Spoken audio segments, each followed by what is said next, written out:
கர்த்தராகிய இயேசுவின் இனிமையுள்ள நாமத்தில் நான் உங்களை வாழ்த்துகிறேன், வரவேற்கிறேன். இந்த ராத்திரி வேளையிலும் தேவனுடைய வார்த்தைகளுமாய் உங்களோடு கூட ஆயிருக்க தேவன் கிருபை செய்திருக்கிறார். அவர் நல்லவர், வல்லவர், வாக்குமாறாத்த தேவனாய் நம்மோடு கூட இருக்கிறார். இன்றைக்கு இந்த கூகுள் மீட்டில் கடந்து வந்திருக்கிற உங்களை யாவரையும் இயேசு கிறிஸ்துவின் நாமத்தில் வரவேற்கிறேன். தேவன் உங்களை உங்களுடைய குடும்பங்களையும் ஆசீர்வதித்து வழி நடத்துவார். இந்த நேரத்தில் கிளாரஸ் சிஸ்டர் ஆரம்ப ஜெபம் பண்ணும். அப்பா, இந்த மாலை வேலை கொடுத்த தேவன் எனக்கு குடான கொடி ஸ்தோத்திரங்கள் ஆண்டவரே. அப்பா, நீர் எங்களை ஒரு போதும் கைவிடாத தேவன் ஆண்டவரே. சப்பா, இன்றைய நாள் முழுவதும் கர்த்தாவே எங்களுக்கு என்ன தேவையோ அதை நீர் கொடுத்து எங்களை வழிநடத்தி கிருபை செய்த தேவனுக்கு குடான கொடி ஸ்தோத்திரங்கள் ஆண்டவரே. சப்பா, அப்பா, ஒன்றுமில்லாத குப்பைகள் ஆண்டவரே. சப்பா, தேவனே சப்பா, உடைய கிருபையால் ஆண்டவரே, உடைய நாமத்தினால கர்த்தாவே சப்பா, எங்கள் ஆவிக்குரிய வாழ்க்கையில கர்த்தாவே சப்பா, நீர் கோபுரத்துல வைத்ததுக்கா குடான கொடி ஸ்தோத்திரம் ஆண்டவரே. அப்பா, இன்னும் இருக்கிற எங்க வாழ்க்கையில ஆண்டவரே சப்பா, நாங்க அநேக காரியத்தை கத்துக்கொண்டு கர்த்தாவே பிறருக்கு நாங்க சொல்ல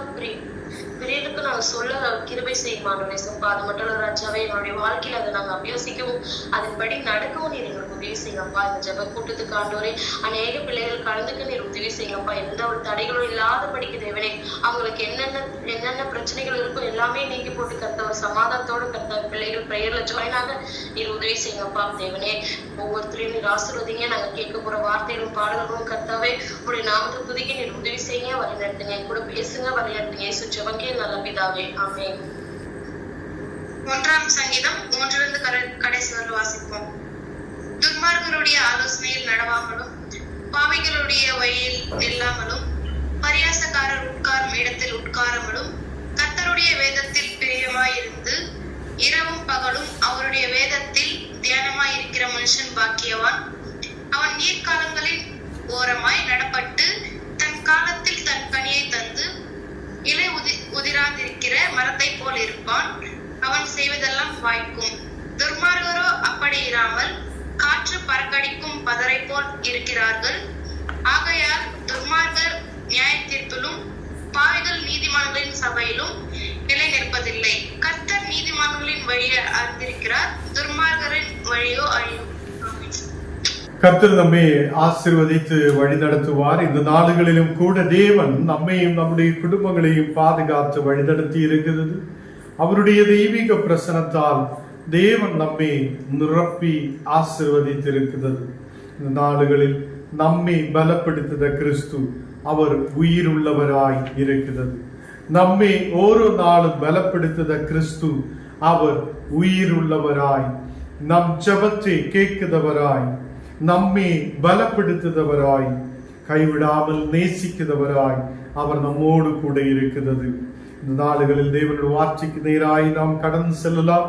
ரோமர் 14 அதிகாரம் അതിന്റെ 16 വചനം നാം വാസിக்கலாம். ரோமர் 14 അതിന്റെ 16 വചനം. கிறிஸ்து அவனுக்காக மரித்தாரே. கர்த்தருடைய பிள்ளைகளே, கிறிஸ்து அவனுக்காகவும் மரித்தாரே. இந்த நாடுகளில் கிறிஸ்து இயேசு நமக்காக இந்த உலகத்தில் கடந்து வந்திருக்கிறது. இந்த கிறிஸ்து இயேசு நமக்காகவும் அவர் பாடுபட்டிருக்கிறார், மரித்திருக்கிறார். அவர் நமக்காக இன்றைக்கு உயிரோடு இருக்கிற தேவனாய் இருக்கிறது. கர்த்தருடைய பிள்ளைகளே, அவர் எதுக்காக நம்மை தேடி வந்திருக்கிறார்? எதுக்காக இந்த உலகத்தில் அவர் மனிதனாய் பிறந்திருக்கிறார்? ஏனென்றால் மக்கள் தேவனிலிருந்து தூரமாகி போனது என்று நமக்கு தெரியும். மக்கள் தேவனிலிருந்து தூரமாகி போகும்போது அவருடைய ஒரே ஒரு குமாரனை அவர் இந்த உலகத்திலேக்கு அனுப்புகிறார்.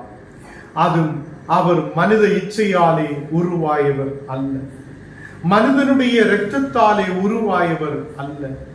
இயேசு மனிதனுடைய இஷ்டத்தாலேயோ இச்சையாலேயோ உருவாயவர் அல்ல. இயேசு பரிசுத்த ஆவியால் அவர் உருவாக்கப்பட்டவராய் இருக்கிறது. அதே அவர் பரிசுத்தராய் இருக்கிற தேவன். கர்த்தருடைய பிள்ளைகளே, இந்த நாடுகளில் யாரும் நீங்களும் நம்புகிறார் கர்த்தர் அவர் பரிசுத்தராய் இருக்கிறது. அவர் பரிசுத்த ஆவியால் இந்த உலகத்தில் பிறக்கப்பட்டவராய் இருக்கிறது. அவர் தேவனுடைய குமாரனாய் இந்த உலகத்தில் கடந்து வந்தவர். அவருடைய நோக்கம் என்ன? அவர் இந்த உலகத்தில் கடந்து வந்ததே என்னையும் உங்களையும் மீட்பதற்காக. நம்மை கர்த்தர் மீட்டிருக்கிறார். நாம் அந்த சுவிசேஷத்தை கேட்டிருக்கிறார். நாம் அந்த சுவிசேஷத்தில் விசுவசித்திருக்கிறார். இன்றைக்கு ஞானும் நீங்களும் கர்த்தருடைய பிள்ளைகளாய் மாற்றப்பட்டிருக்கிறது. அப்பா பிதாவே என்று கூப்பிடப்பட ஒரு புத்திர சீகாரத்தின் அதை ஒரு அதிகாரத்தை நாம் பெற்றுக் கொண்டிருக்கிறது. தேவ பிள்ளைகளே, இந்த நாளுகளில் யாரும் நீங்களும் அப்பா பிதாவே என்று கூப்பிடுவதற்கான ஒரு அதிகாரம் உள்ள மக்களாய் அவருடைய பிள்ளைகளாய் நாம் ஆயிருக்கிறோம். இந்த நாளுகளில் தேவன் நம்மை அழைத்ததுக்கு நோக்கம் என்ன? அவர் நம்மையும் பரிசுத்தப்படுத்துபவராய் இருக்கிறது, நம்மையும் பலப்படுத்துபவராய் இருக்கிறது.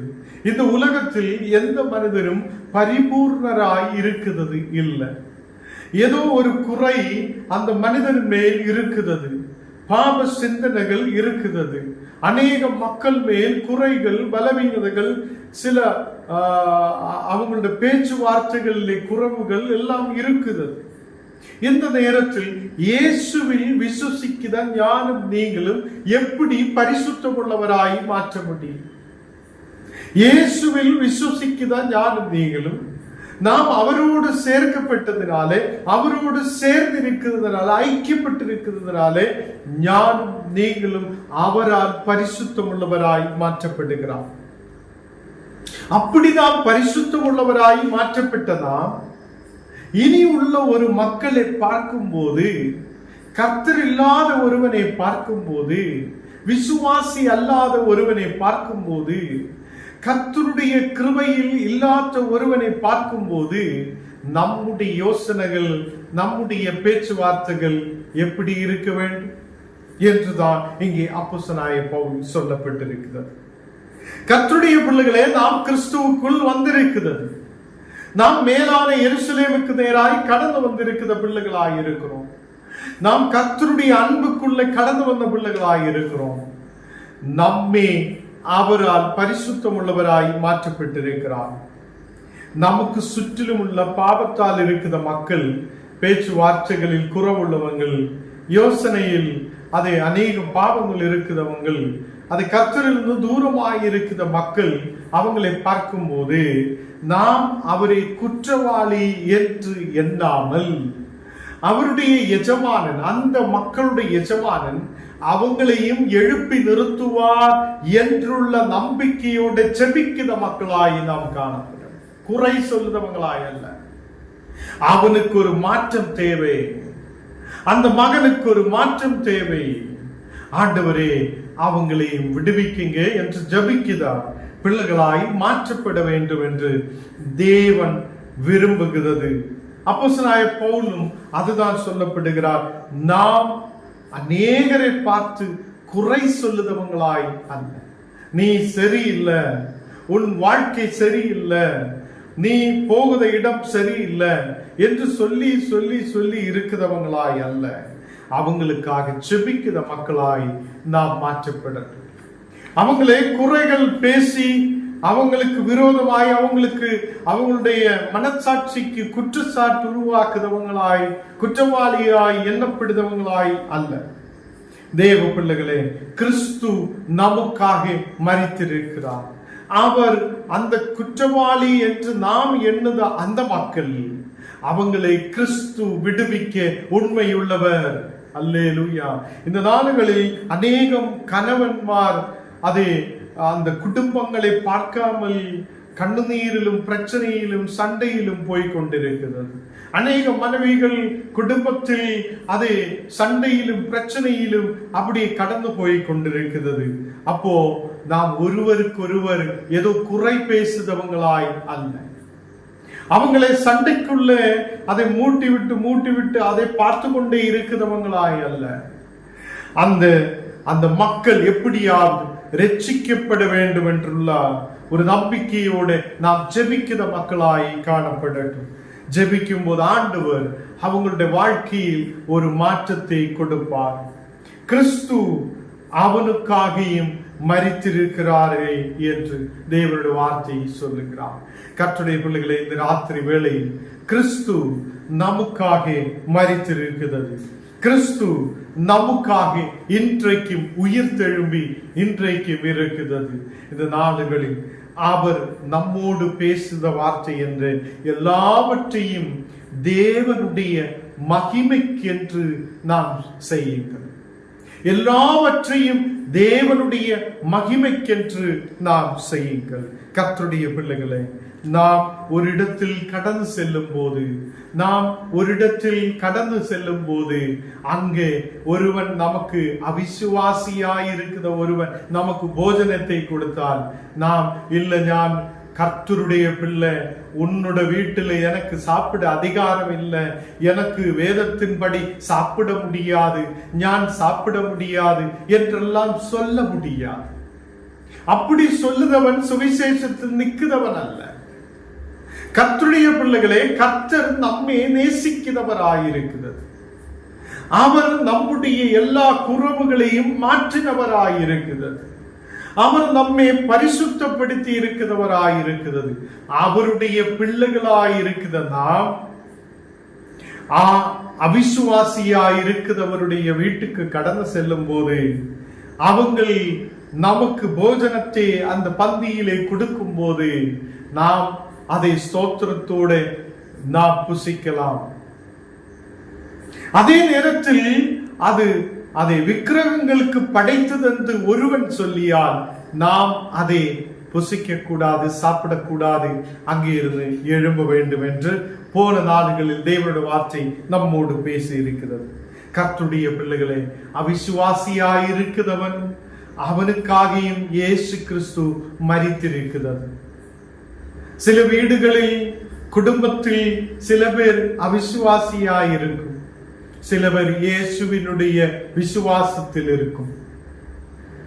சில பேர் ஜெபிக்கும் போது அந்த அவிசுவாசி சொல்லும், நீ எதுக்கு அதிகாலையிலே எழும்பி ஜெபிக்கணும், இந்த மாதிரி ஜெபிச்சுட்டு உனக்கு என்ன பிரயோஜனம் என்று அவிசுவாசி கேட்கும் போது நாம் நம்முடைய ஜெபத்தை அடைத்து க்ளோஸ் பண்ணி இனி ஒரு நாள் ஜெபிக்க மாட்டேன் என்று நினைக்கிற மக்களாய் அல்ல. நாம் இயேசுவுக்கென்று சொல்லி, கர்த்தருக்கென்று சொல்லி நாம் அதை செய்கிறோம். நாம் அநேகம் கிராமங்களுக்காக, பட்டணங்களுக்காக, தேசத்துக்காக ஜெபிக்கிறது. கிறிஸ்து அந்த பட்டணங்களுக்காகவும் மரித்திருக்கிறது. கிறிஸ்து அந்த மக்களுக்காக மரித்திருக்கிறது. கிறிஸ்து அந்த கிராமங்களுக்காக மரித்திருக்கிறது. இந்த உலகத்திலே சகல மனிதர்களையும் மீட்கிறதுக்காக கிறிஸ்து மரித்திருக்கிறது. இந்த நாடுகளில் அநேக கிராமங்களில் ஊழியங்கள் இல்லாமல் இருக்கிறது. ஊழியத்துக்காக வாஞ்சையோடு இருக்கிற மக்கள் உண்டு. எப்போதும் யாராவது வந்து ஒரு மெசேஜ் கொடுக்குமா, யாராவது வந்து ஒரு ஜெபம் பண்ணுமா என்று சொல்லி எதிர்பார்ப்போடு இருக்கிற மக்கள் உண்டு. சில இடங்களில் 1, 2, 3, 5, 10 பாஸ்டர்மார் வருத கிராமங்களும் உண்டு. அங்கேயெல்லாம் அவங்க அநேக பாஸ்டர்மார் வந்து ஜெபிச்சால் கூட விசுவாசியாயிருக்கிறவங்களுக்கு ஒரு நம்பிக்கையும் இல்லாதவங்களும் இருக்குது. நான் சில கிராமங்களில் கடந்து செல்லும் போது அந்த கிராமங்களில் ஒரு வெட்டி பார்க்கும் போது சரி நமக்கு வசனம் சொல்லலாம் என்று நினைத்தால் அவங்கள் ஜெபிங்க ஐயா என்று சொல்லும். நம்ம ஜெபிக்கிறார், எனக்கு கடவுள் இருக்கிறார், பிரச்சனை இருக்கிறார், வியாதி இருக்கிறார், ஜெபிங்க ஜெபிங்க ஜெபிங்க என்ன அந்த வார்த்தை மட்டும்தான் விசுவாசிகளோட வாயிலிருந்து வருகிறார். எனக்கு போஜனம் தேவையாய் இருக்கிறது என்று நினைக்கிறது இல்லை. வசனம் எனக்கு தேவை, அந்த வசனத்தால் நான் பலப்படணும், இனியும் இந்த வார்த்தைகள் கேட்கணும், ஆவிக்குரிய சத்தியத்தை புரியணும் என்று அவங்களுக்குள்ள வாஞ்சை கம்மியாய் கொண்டிருக்கிறது. அப்படி இருக்கும் போது புது விசுவாசிகளாய் இருக்கிற மக்கள் 1 மாசம் 2 மாசம் 1 வருஷம் எல்லாம் விசுவாசத்தில் கடந்து வந்தவங்க எப்படியாவது வசனம் கேட்கலாமான்னு சொல்லி வாஞ்சையோடு இருக்கும். நம்ம கேட்டு கேட்டு கேட்டு நமக்கு வாஞ்சியும் இல்லை, கேட்கறதுக்கான மனதும் இல்லை. இந்த நாடுகளில் தேவன் நம்மை கஷ்டத்திலிருந்து உயர்த்துதவராய் இருக்கிறார்.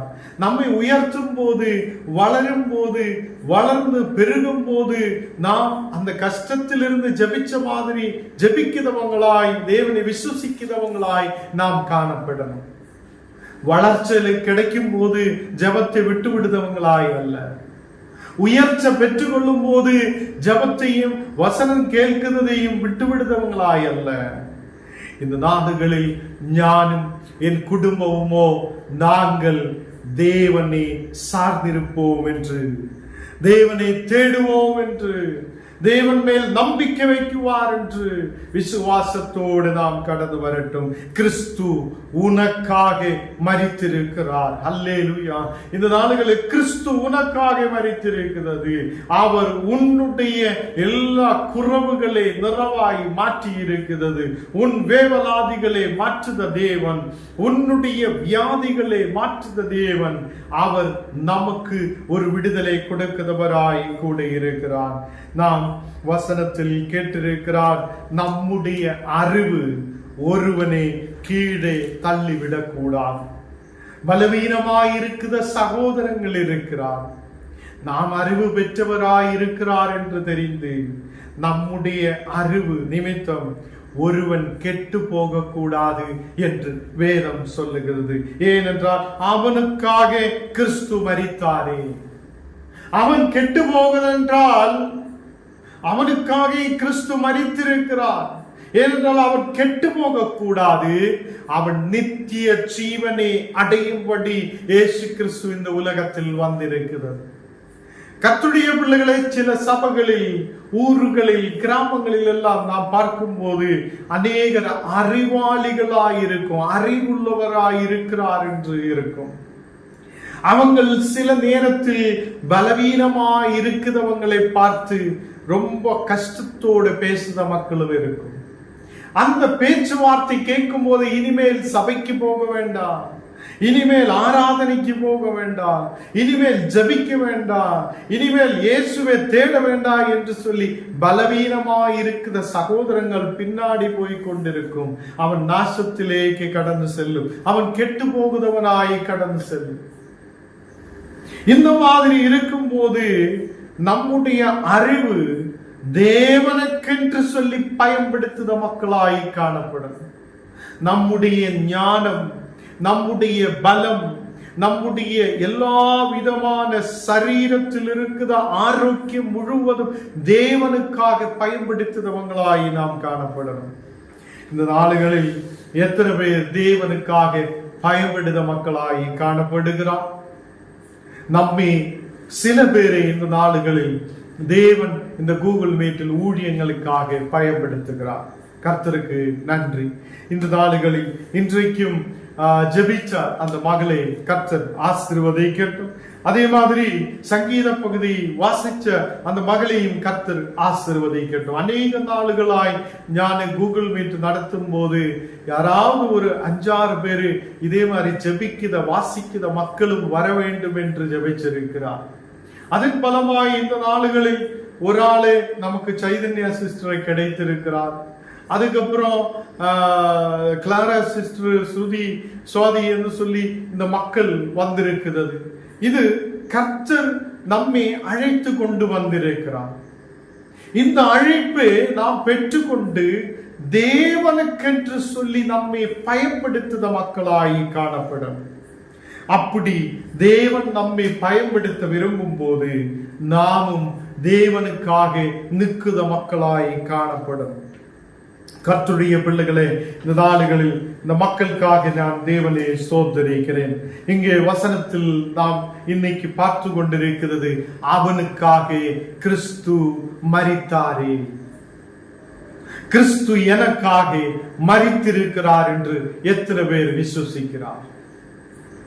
இன்னைக்கு வியாதி படுக்கையோடு இருக்கிற மக்கள் விசுவசிக்கட்டும், அவங்க வாய் கொண்டு அறிக்கையிடட்டும், கிறிஸ்து எனக்காக மரித்திருக்கிறார், என் வியாதிகளை சிலுவையில் அவர் எடுத்திருக்கிறார் என்று சொல்லட்டும். வியாதிகள் விட்டு மாறுவார், கட பிரச்சனைகள் நம்மை விட்டு மாற்றப்படுவார்.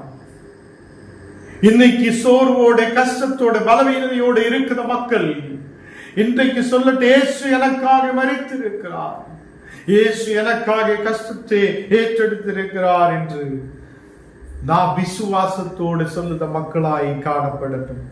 கர்த்தருடைய பிள்ளைகளே, நாம் எதை செய்தாலும் கர்த்தருடைய நாமத்துக்கென்று செய்யுங்கள்.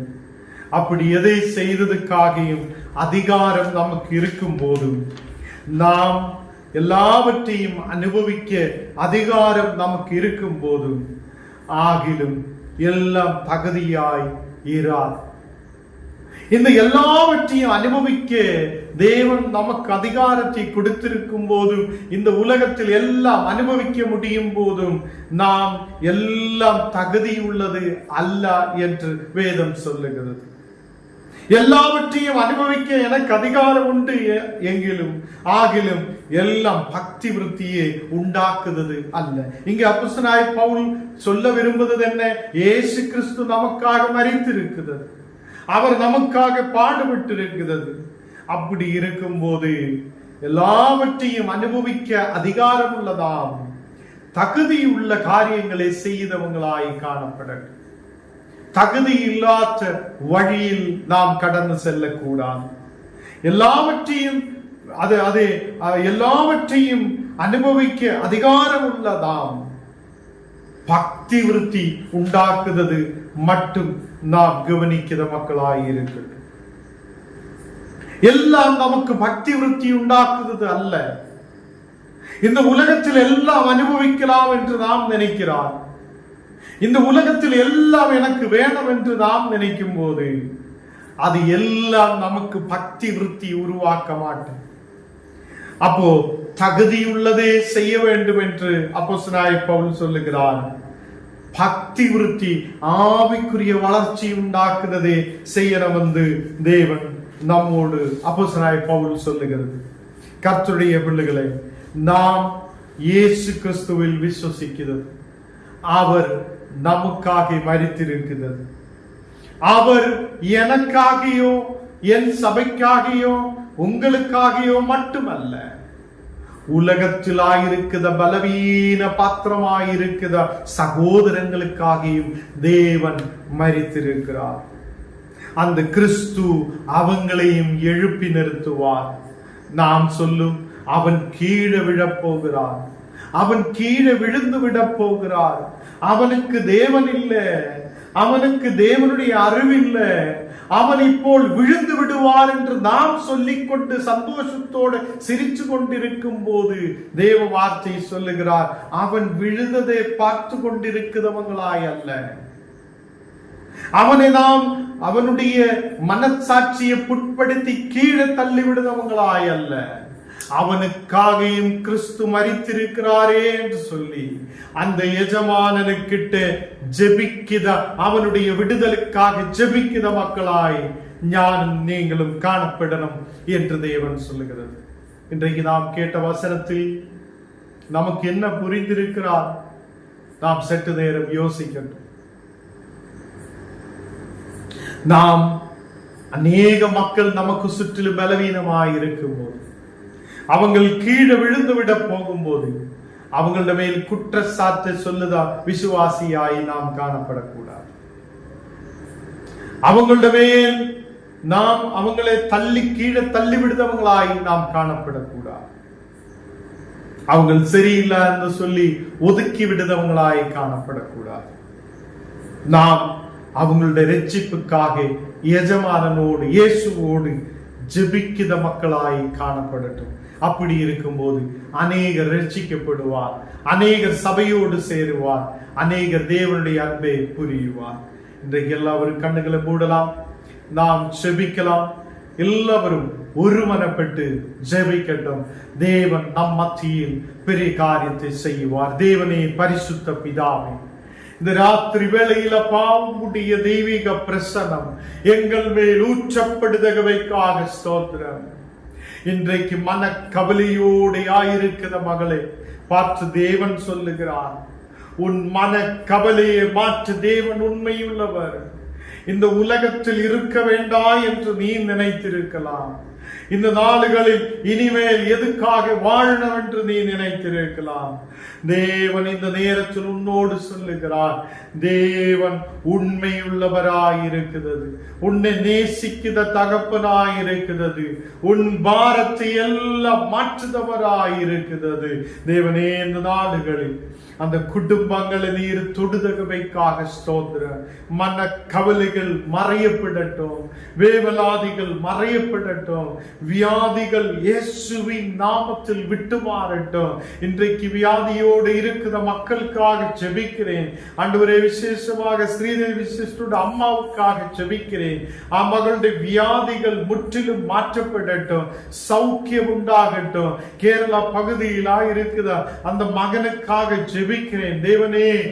மகனுக்கு எழும்பி நடக்க முடியாத சூழ்நிலைகள் இருக்கும் போது அதுக்கு விரோதமாய் எழும்புதா எல்லா பிசாசின் கிரியைகளை இயேசுவின் நாமத்தில் இப்போ எரிச்சு மாற்றுகிறேன். ஒரு சௌக்கியம் உண்டாகட்டும், சமாதானம் உண்டாகட்டும். மகன் சமாதானத்தோடு சௌக்கியத்தோடு காணப்பட நீர் கிருபை செய்ததுக்காக ஸ்தோத்திரம். இயேசு உங்களை தொடுகிறது. அந்த குடும்பத்துக்குள்ள கர்த்தருடைய வல்லமை ஊற்றப்படட்டும். சமாதானத்தோடு தூங்கப்பட, ஆரோக்கியத்தோடு இருக்க, எழும்பி நடக்கப்பட, பலத்தோடு இருக்க ஆண்டவரே நீர் கிருபை செய்ததுக்காக ஸ்தோத்திரம். வீடின் அகத்தும் புறச்சும் எல்லா எதிர் சக்திகளை நாங்கள் எரிச்சு மாற்றுகிறேன். எல்லா அந்தகாரத்தின் கிரியைகள் முற்றிலும் எரிக்கப்படட்டும். இந்த மக்கள் விடுதலை பெற்றுக் கொள்ளப்படட்டும். ஹல்லேலூயா. இந்த நாளுகளில் கர்த்தாவே, இந்த கூகுள் மீட்டில் கடந்து வந்த ஒரு மக்களையும் உம்முடைய கரத்தில் ஒப்புக் கொடுக்கிறேன். அநேக தேவைகளுக்காக ஜெபிக்கிற மக்கள் உண்டு, விடுதலைக்காக ஜெபிக்கிற மக்கள் உண்டு, வியாதியிலிருந்து ஒரு விடுதல் வேணும் என்று சொல்லி இப்போ ஜெபிக்கிற மக்கள் உண்டு. தேவனே, ஒரு விடுதலை கொண்டு நிரப்புதகவைக்காக ஸ்தோத்திரம். நாடுகளில் ஒரு பெரிய விடுதல் உண்டாகட்டும். உம்முடைய பிரசன்னம் இறங்கி வரட்டும். சௌக்கியம் உண்டாகட்டும். விசுவசிக்கிற மக்கள், எனக்கு ஒரு சௌக்கியம் வேணும் என்று சொல்லுத மக்கள் விசுவாசத்தோடு ஜெபிக்க இயேசு உன்னை தொடப் போகிறார். இந்த ராத்திரி வேளையிலே இயேசு உன்னை தொடப் போகிறார். ஒரு விடுதல் உண்டாக போகிறார். இப்பொழுது சௌக்கியம் உண்டாகட்டும். அதே மாதிரி படிக்கிற பிள்ளைகளுக்காக ஜெபிக்கிறேன். புத்தியும் ஞானத்தையும் கொண்டு நிரப்பும். கீழ்ப்படியல் உண்டாகட்டும். பிள்ளைகள் ஆசீர்வதிக்கப்பட்டு உயர்ந்து வர கிருபை செய்யும். ஆண்டவரே, எங்களை முற்றிலும் தாழ்த்தி ஒப்புக் கொடுக்கிறேன். இன்றைக்கு நீ கொடுத்த வசனத்துக்காக ஸ்தோத்திரம். கிறிஸ்து அவனுக்காக மரித்தாரே என்ற வசனத்தை நாங்கள் திருப்பியும் அதை தியானிக்க நீர் எங்களுக்கு கிருபை செய்ததுக்காக ஸ்தோத்திரம். நாளுகள் வசனத்தை புரியாதபடி நடக்க நீர் கிருபை செய்யும். இன்றைக்கு வசனங்கள் வாசிச்ச மக்களுக்காக ஜெபிக்கிறேன். ஜெபிச்ச பிள்ளைகளுக்காக ஜெபிக்கிறேன். இந்த மக்களை நீர் இனியும் பயன்படுத்துவதற்காக ஸ்தோத்திரம். இனி அநேக ஆயிரம் மக்கள் கடந்து வர கிருபை செய்யும். இயேசுவின் நாமத்தில் ஜெபங்களும் நல்ல பிதாவே, ஆமென். என் ஆத்மாவே கர்த்தரை ஸ்தோத்திரி, என் முழுமே பரிசுத்த நாமத்தை ஸ்தோத்திரி. என் ஆத்மாவே கர்த்தரை ஸ்தோத்திரி. கர்த்தர் செய்த சகல உபகாரங்களும் மறவாதே. ஆமென்.